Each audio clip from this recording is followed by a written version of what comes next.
Seguimos donde nos habíamos quedado. Nos dice el artículo 86 respecto de la revocación del compromiso previo de fusión. La palabra revocación un poco queda ahí, no sé si es técnicamente una revocación, pero bueno, vamos a seguir la terminología de la ley. Nos dice el artículo 86, el compromiso previo de fusión puede ser dejado sin efecto por cualquiera de las partes si no se han obtenido todas las resoluciones sociales aprobatorias en el término de 3 meses. A su vez, las resoluciones sociales pueden ser revocadas mientras no se haya otorgado el acuerdo definitivo con recaudos iguales a los establecidos para su celebración y siempre que no causen perjuicio a las sociedades, los socios y los terceros. Hay dos tipos de revocación o maneras de dejar sin efecto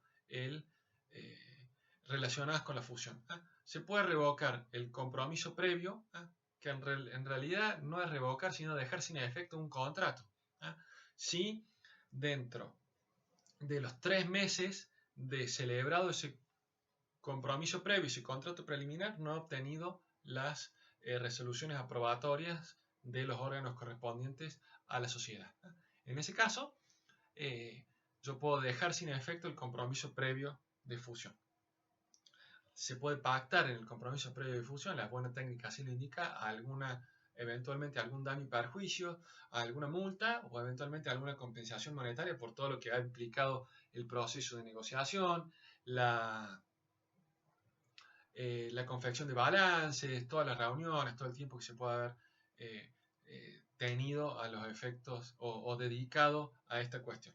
Una es, entonces, revocar el compromiso previo de fusión, eso lo hace la sociedad por sí misma, no dice, no es que el órgano de gobierno le dice revoca el compromiso previo de fusión, el órgano de gobierno directamente no lo aprueba, y quien lo revoca es una sociedad avisándole a las otras sociedades, diciendo no logré la aprobación, revoco.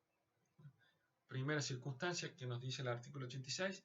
La otra es la revocación, no del compromiso, sino de las resoluciones aprobatorias del compromiso. Esto es, una sociedad revoca lo que son las resoluciones de sus órganos de gobierno aprobatorias del compromiso.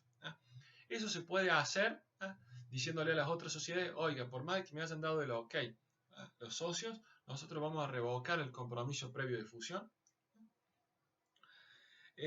No establece quién lo revoca, si la revoca la sociedad por sí sola, o sea, sus representantes, algo que va a decidir la administración, o lo revocan la sociedad por indicación de sus socios. Eso no lo dice la ley, o sea que no podemos presumir algo, pero la sociedad le va a avisar a las otras sociedades, ya han firmado el compromiso previo de fusión, ya ha sido aprobado el mismo por cada uno de los órganos de las sociedades antes de que la sociedad se inscriba en el registro público de comercio.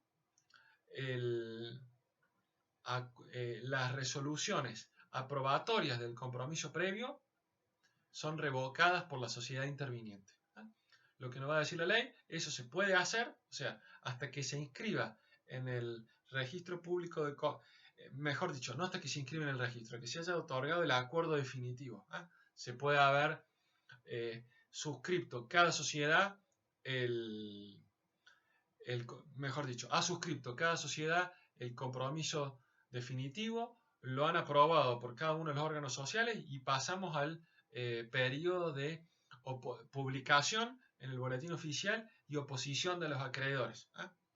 Y ejercicio de derecho, y ejercicio del derecho de receso. A lo mejor alguna sociedad ve que se le viene muy complicada la mano con sus acreedores, o hay muchos socios que ejercen el derecho de receso y ve que eso le ha complicado bastante, puede decir, por más de que yo me haya obligado en un compromiso previo de fusión, por más de que el mismo haya sido aprobado y por ende generado los efectos de un contrato preparatorio que me obliga a celebrar el contrato definitivo, por más de que haya ocurrido todo eso, yo revoco esa resolución aprobatoria.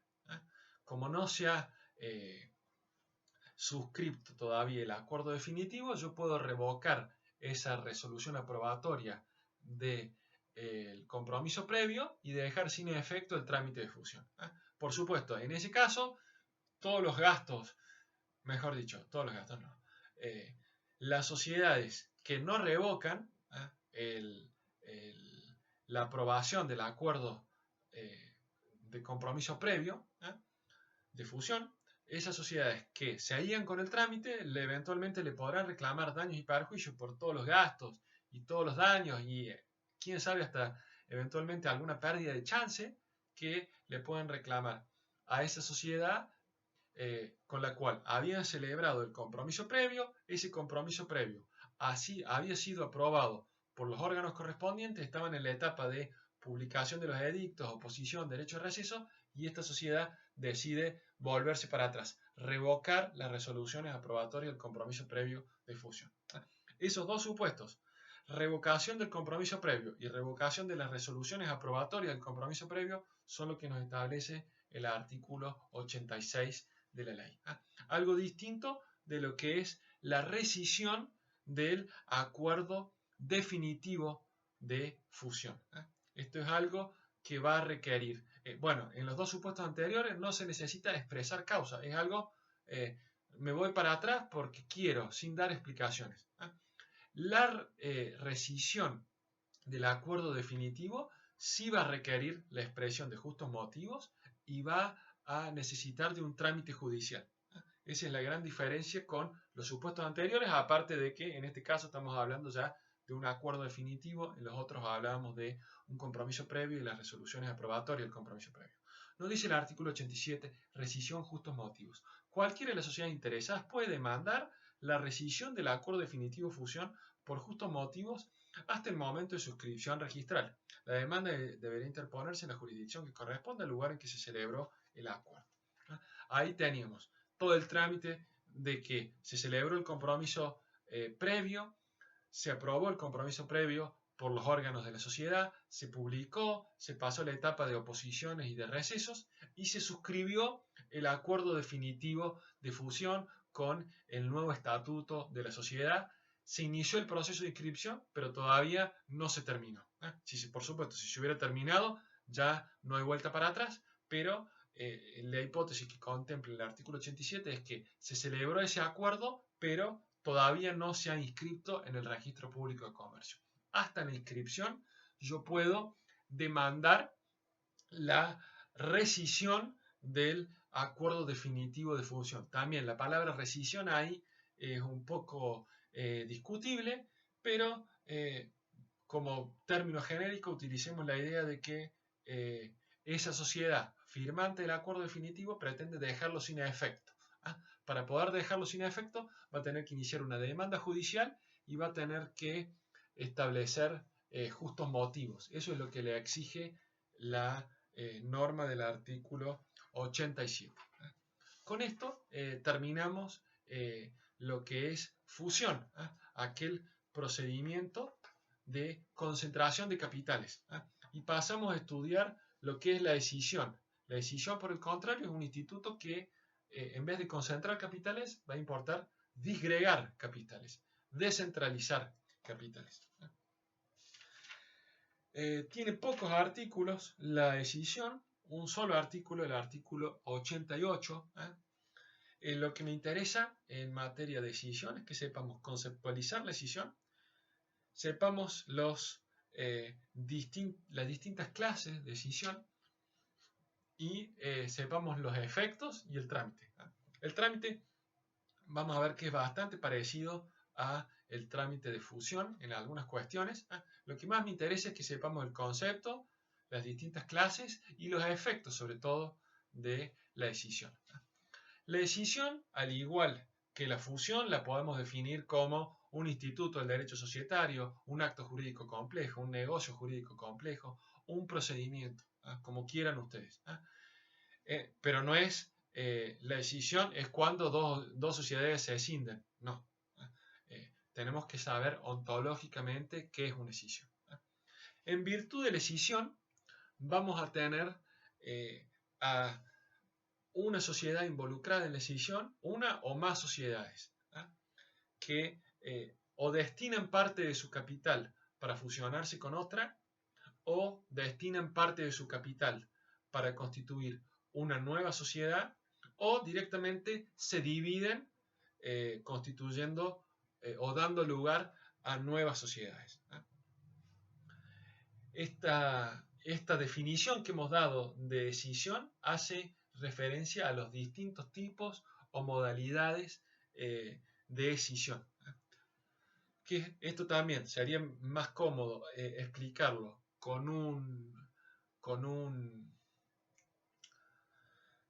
pizarrón, pero no lo tenemos, así que voy a tratar de explicarlo de la mejor manera. Hay tres tipos de escisión. Primero, escisión-fusión. Segundo, escisión propiamente dicha. Tercero, escisión-división. Y a su vez, el primer tipo de ellos, la escisión-fusión, va a dividirse, va a subdividirse, subclasificarse en escisión, fusión, consolidación y escisión, fusión por absorción. Vamos a explicar esto primero y después vamos a hablar de la escisión propiamente dicha y de la escisión-división. Sobre todo porque esto es incluso más difícil de explicar y de entender que los conceptos de fusión. Si entendieron los conceptos de fusión, vamos a tratar de hacer que entiendan el concepto de escisión. Si no entendieron el concepto de fusión, les va a resultar bastante más difícil entender el procedimiento de escisión. Acuérdense siempre la idea, la escisión importa descentralizar. Ir de algo a algo más pequeño, más descentralizado. Al igual que en la fusión, en este negocio jurídico vamos a hablar de distintos momentos temporales. Vamos a hablar primero de la escisión, fusión, consolidación. Siempre la sociedad que se escinde es una sola. Eso sepamos. La sociedad que se escinde es una sola. La sociedad escindente es una sola. En la escisión-fusión, ¿qué tenemos? Tenemos en un primer momento temporal a una sociedad, la llamada sociedad escindente, que no va a dejar de existir, sino que va a destinar una parte de su patrimonio. En el primer momento temporal, esa sociedad A va a destinar una parte de su patrimonio y en un segundo momento temporal va a subsistir esa sociedad A con un pedazo de patrimonio menos. Y va a existir, va a seguir existiendo esa sociedad escindente, pero con un pedazo de patrimonio menos. ¿Qué pasó con ese pedazo de patrimonio menos? También no utilicen este término en los exámenes. Es a los efectos de que ustedes lo entiendan. Tenemos la sociedad con todo su patrimonio en el momento A y la sociedad con todo su patrimonio menos una partecita, una parte, la sociedad con una parte de su patrimonio, no con el total, en el momento 2. ¿Qué va a haber pasado con esa parte de patrimonio de la sociedad? Va a haber sido destinada a una fusión. En el caso de la escisión, fusión por consolidación, ese pedazo de patrimonio de la sociedad escindente se va a fusionar por consolidación con otra sociedad. Entonces, vamos a tener, resumiendo un poco cómo queda primer momento temporal, segundo momento temporal. En el primer momento temporal tenemos a esa sociedad A con la intención de, con un pedazo de su patrimonio, fusionarse con la sociedad B.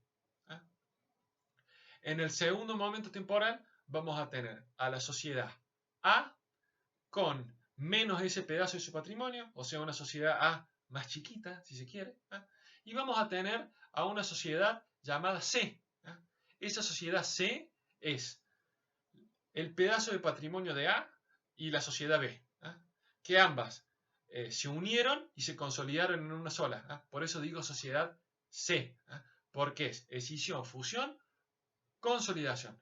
Una nueva sociedad, esa sociedad C que está compuesta por el pedacito de A más B.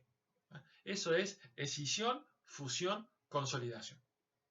Demos vuelta a la página. Escisión, fusión por absorción. Algo más o menos parecido. Vamos a tener en el primer momento temporal a una sociedad escindente, a la cual le vamos a sacar un pedacito de su patrimonio, y en el segundo momento temporal vamos a tener a esa misma sociedad escindente menos de esa partecita de su patrimonio. ¿Qué es lo que va a haber pasado? Esa partecita de su patrimonio, ¿para qué le vamos a usar? Para fusionarnos. pero en este caso la fusión va a ser por absorción. Entonces vamos a tener a la sociedad A que va a destinar parte de su patrimonio, y esa partecita de su patrimonio se va a fusionar por absorción con la sociedad B. La sociedad B va a ser absorbente. Entonces, en el segundo momento temporal, vamos a tener a la sociedad A con esa partecita menos de su patrimonio, y a la sociedad B, si se quiere, más gordita de lo que estaba en el momento A, en el momento temporal A. ¿Por qué va a estar más gordita? Porque, entre comillas, comió a ese pedacito de patrimonio de la sociedad escindente, a ese pedacito de patrimonio que estaba en el primer momento temporal y que ahora, en el segundo momento temporal, la sociedad A no lo tiene. Ahí tenemos una escisión, fusión por absorción. Con el pedacito de la sociedad que se escinde, hacemos la fusión por absorción. En el otro caso, con el pedacito de la sociedad que se escindía, hacíamos la consolidación. Por eso, en el segundo momento temporal, siempre la sociedad escindente va a seguir existiendo. Hemos visto escisión, fusión, consolidación, escisión, fusión por absorción. Damos vuelta a la página. Escisión propiamente dicha. Este es más fácil. Acá, en un primer momento temporal, tenemos a una sociedad que quiere escindir parte de su patrimonio. Una sociedad a la cual le vamos a sacar un pedacito. En un segundo temporal, y no hay ninguna otra sociedad interviniente, tenemos solo esta sociedad con la intención de sacarle un pedacito de su patrimonio. En el segundo momento temporal vamos a tener a esa sociedad A con el pedacito de su patrimonio menos, que va a ser una sociedad, y vamos a tener otra sociedad que va a estar conformada por ese pedacito de patrimonio. Vamos a tener A y, si quieren, a A1.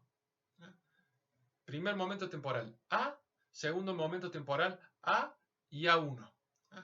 Primer momento temporal tenemos a la sociedad toda completa que iba a destinar un pedacito, y en el segundo momento temporal tenemos a la sociedad menos ese pedacito por un lado y el pedacito por el otro. Persona jurídica y persona jurídica, A y A1. Ahí también, en este tipo de escisión, la sociedad escindente no se disuelve. Lo único que pasa es que destina parte de su patrimonio para la constitución de otra sociedad. Eso es escisión propiamente dicha. Damos vuelta a la página. Escisión, división. Tenemos en un primer momento temporal a una sociedad A, y en un segundo momento temporal no está más la sociedad A, esa sí se disuelve, y en su lugar tenemos A1, A2 y A3, o B, C y D, como quieran llamarle. Lo importante es que esas tres sociedades son distintas de la sociedad A. La sociedad A no pasa el momento temporal B porque se disolvió sin liquidarse. Se dividió su patrimonio en 3, 4, 2 sociedades, 5, 10, 20 sociedades, de acuerdo a cómo se decida llevar a cabo el procedimiento de escisión. Esta es la escisión, división. En un primer momento, una sociedad. En un segundo momento temporal, esa sociedad del primer momento deja de estar, se disuelve sin liquidarse, y hay 2, 3, 4, 5, 6, 20 sociedades que son sucesoras de esa sociedad y que se han constituido con cada una con una parte de ese patrimonio. O sea, esa sociedad destinó su patrimonio a distintas sociedades, pero dejó de existir. Eso es lo que la diferencia de la escisión propiamente dicha. Espero que se entienda las modalidades distintas de escisión. Escisión, fusión, consolidación, escisión, fusión por absorción, escisión propiamente dicha, escisión, división. Esto está en el artículo 88, la primera parte, pero si uno lo lee así a esos 3.1, .2, .3, puede resultar un poco confuso. Por eso me tomé el atrevimiento de explicárselos de esa manera un poco coloquial. Los requisitos que me menciona el artículo 88 lo vamos a resumir en los siguientes. ¿Cuáles son los efectos de la decisión. Va a depender del tipo de decisión de que se trate, pero en principio siempre la sociedad escindente va a reducir su capital. En la decisión fusión y en la decisión propiamente dicha, dijimos, destina parte de su patrimonio, yo les decía a propósito. Va a destinar parte de su patrimonio porque van a ir bienes y van a ir derechos y obligaciones a formar parte de la nueva sociedad resultante del proceso de división. Lo que va a pasar con la sociedad que subsiste, con la parte de la sociedad que subsiste que yo les decía, con el pedazo de la sociedad que subsiste, es que esa sociedad va a tener que reducir su capital social. Primera cuestión. Segunda cuestión. En todas las sociedades resultantes de la escisión, ya sea en la escisión fusión, en la escisión propiamente dicha o en la escisión división, en las sociedades resultantes, o sea, en la sociedad producto de la fusión por consolidación, en la sociedad producto de la escisión fusión por absorción, en la sociedad producto de la escisión propiamente dicha, o sea, en la escindente y en la escindida, y en cada una de las sociedades producto de la escisión división, en cada una de ellas vamos a tener el mismo elenco de socios que en la sociedad escindente en el momento 1. Sí, vamos a dar el siguiente ejemplo en una escisión propiamente dicha, ¿no? Tenemos en un primer momento temporal a la sociedad escindente y en un segundo momento temporal a la sociedad escindente, menos una parte, y a esa partecita que es una sociedad distinta de la sociedad escindente. Tenemos dos sociedades. En el primer supuesto, los socios son Juan y María, con un capital de 100. En el segundo momento temporal vamos a tener a Juan y María, socios de esa sociedad, que en vez de tener 100 de capital tiene 80, pero son Juan y María. ¿Con qué proporción? Con la misma proporción. Si tenían 50 y 50, van a tener ahora 40 y 40. Sí, y en relación a esa sociedad que tiene 20 de capital, Juan va a tener 10 y María va a tener 10. Van a ser cada uno socios por mitades, pero van a ser los mismos socios, en la misma proporción que tenían. Lo mismo si vamos a una decisión división. Supongamos, en el primer momento temporal teníamos a una sociedad que tenía 120, por así, o 100, vamos con el mismo número, 100, y tenemos división en 3, Juan y María por 100, y cada uno tenía 50. Supónganse que la división la hacemos de la siguiente manera. Una sociedad A que tiene 40 de capital, otra sociedad B que tiene 40 de capital y la sociedad C que tiene 20. Bueno, Juan y María van a ser socios por mitades en cada una de las sociedades. En la sociedad A tendrán 20 y 20, en la sociedad B tendrán 20 y 20 y en la sociedad C tendrán 10 y 10. La idea es que se transfiere los socios de las sociedades involucradas en el procedimiento de la decisión pasan a formar parte del elenco de socios de las sociedades resultantes del proceso de decisión, y mantienen la misma proporción que tenían en la sociedad escindente. Y en la sociedad escindente, si subsiste en el caso de la decisión por división, como no estaba más esa sociedad de 100, el capital no es que se destinó una parte, sino que se destinó todo a cada una de las distintas sociedades. Por eso tenemos 40, 40 y 20 que hacían al 100 de capital de la sociedad escindente.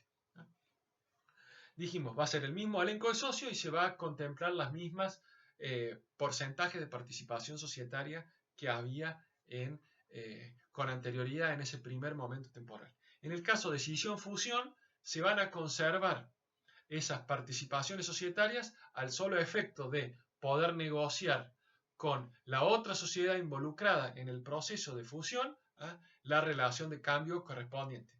En la escisión-fusión lo que vamos a tener que hacer es, luego de la resolución asamblearia, luego de la resolución del órgano de gobierno que dispone la escisión, vamos a tener que hacer todo el procedimiento correspondiente a la fusión.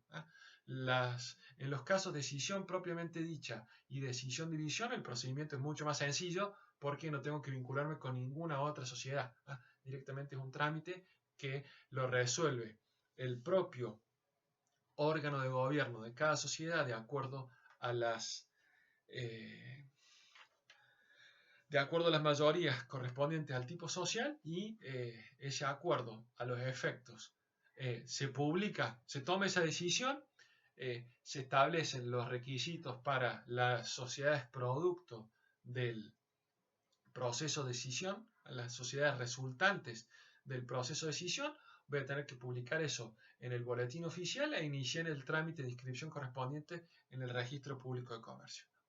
En el caso de decisión por división, la culminación de ese trámite va a implicar respecto de la sociedad que estaba en el primer momento temporal que se le cancele la matrícula, porque van a quedar únicamente subsistentes las sociedades resultantes del proceso de decisión. Habíamos dicho, estaba la sociedad A y van a quedar la sociedad B, C y D. ¿Qué es lo importante saber en materia de decisión, al igual que en materia de fusión? Que las sociedades resultantes del proceso de inscripción son sucesores universales de las sociedades involucradas. En este caso, las sociedades B, C y D van a ser sucesores a título universal de los bienes que A les haya transmitido a cada una de ellas. No van a de los bienes, de los créditos y de las deudas. Si por ejemplo D quiere reclamarle algo a un acreedor de A, va a tener que hacerlo invocando toda esta mutación de personalidad que se ha dado, esta mutación de bienes y demás. De la misma manera, van a tener reflejos las mutaciones dominiales en cada uno de los registros. Si uno va a ver, por ejemplo, si la sociedad A tenía varios inmuebles y uno solo de esos inmuebles ha sido atribuido a C en el acuerdo de decisión, yo voy a ver, si me voy a la matrícula de ese inmueble, voy a ver primero como titular registral a la sociedad A y después voy a ver como titular registral a la sociedad C. Va a haber una transferencia dominial con motivo de la decisión, una transferencia a título universal, por eso no hay que notificar si fueran derechos o créditos a los deudores o a los acreedores, al igual que pasaba con la fusión en el trámite de fusión, con la inscripción, mejor dicho, con la publicidad en el boletín oficial, se suplía esa notificación a los acreedores y a los deudores. Creo que con eso se entiende el trámite de decisión. No vamos a pedir más que eso, lo importante es que se entienda el trámite. Lo vamos a dejar leído nada más al artículo 88 hasta el final, porque es lo único que nos resta leer de la bolilla. Nos dice el artículo 88. Luego de dar las distintas modalidades de fusión que yo les dije, las distintas clases, fusión, decisión propiamente dicha, decisión, pasa a hablar de los requisitos, o sea, el trámite que hay que realizar. La decisión exige el cumplimiento de los siguientes requisitos. 1. Resolución social aprobatoria de la decisión del contrato o estatuto de la decisionaria o escindente, les decía yo, de la reforma del contrato o estatuto del escindente en su caso y del balance especial al efecto con los requisitos necesarios para la modificación del contrato social o del estatuto en el caso de fusión. El receso y la preferencia se rigen por lo dispuesto en los artículos 78 y 79. Nada distinto a lo que hemos venido hablando anteriormente. El balance de decisión no será anterior a 3 meses de la resolución social respectiva y será confeccionado como un estado de situación patrimonial. También un poco lo que hemos venido diciendo. La resolución social aprobatoria incluirá la atribución de las partes sociales o acciones de la sociedad decisionaria a los socios o accionistas de la sociedad ascendente, proporciona sus participaciones en esta, las que se cancelarán en caso de reducción de capital. Habíamos dicho que en determinados supuestos, sobre todo decisión-fusión, decisión propiamente dicha, como iba a subsistir la sociedad ascendente involucrada en el proceso, esa sociedad iba a tener que reducir su capital. Parte del mismo se iba a la nueva sociedad que iba a resultar como consecuencia del proceso de decisión. 4. La publicación de un aviso por 3 días en el diario de publicaciones legales que corresponda a la sede social de la sociedad ascendente y en uno de los diarios de mayor circulación general en la República que deberá contener la razón social o denominación, la sede social y los datos de la inscripción en el registro público de comercio de la sociedad que se escinde, la evaluación del activo y del pasivo de la sociedad con indicación de la fecha que se refiere, la evaluación del activo y pasivo que compone el patrimonio destinado a la nueva sociedad. En algunos casos la ley habla de la sociedad escisionaria, para distinguir sociedad escindente de sociedad decisionaria. Yo le llamaba sociedad escindida, pero creo que el concepto se entiende. La evaluación del activo y pasivo que compone el patrimonio destinado a la nueva sociedad, ahora utiliza la terminología nueva sociedad, la razón social o denominación, tipo y domicilio que tendrá la sociedad escisionaria, los acreedores tendrán derecho de oposición de acuerdo al régimen de fusión, lo que hemos visto en el artículo 83, vencidos los plazos correspondientes al derecho de receso y de oposición y embargo de acreedores, se otorgarán los instrumentos de constitución de la sociedad escisionaria y de modificación de la sociedad escindente, practicándose las inscripciones según el artículo 84. Lo que hemos visto de ir al registro público de comercio. Esta distinción, bueno, va a depender, no está bien redactado el artículo, bien prolijo, de acuerdo a los distintos trámites que se tenga que hacer, si estamos ante una decisión fusión, una decisión propiamente dicha o una decisión división. Cuando se trata de decisión fusión, se aplicarán las disposiciones en los artículos 83 a 87. Con eso terminamos esta bolilla relación a la transformación, la fusión y la escisión. Ya hemos visto los distintos procedimientos, los efectos, los requisitos, los efectos y los conceptos de qué estamos hablando cuando hablamos de rescisión, fusión y escisión. Con esto terminamos la bolilla 18.